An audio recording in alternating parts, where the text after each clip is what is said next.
Kaya, ang dami yan. Kaya mo yan. Tira. Kumain ka, anak. Kain ka? Buang ka ta?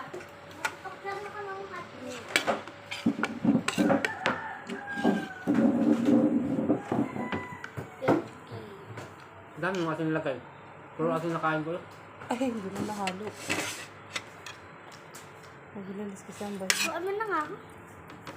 1, papak. 2, papak. 3, papak. Papak na ng papak. Papak ng papak. Papak. Itlog. Siya naman may itlog, pati may hotdog, pati may kanin, pati may sinigang. Sinigang. Hapa. Mamaya, gulay ulam ha.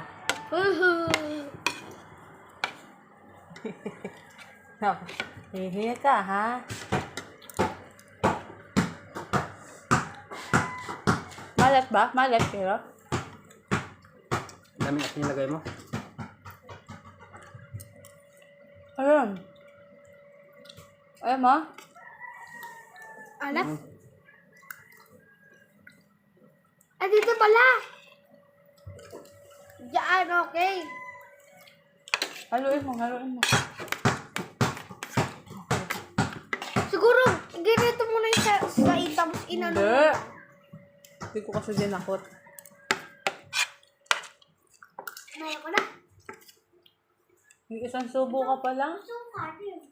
Yung isang kanin lang. Oh, hotdog. Kakain lang. Nahiya pa doon sa isang itlog.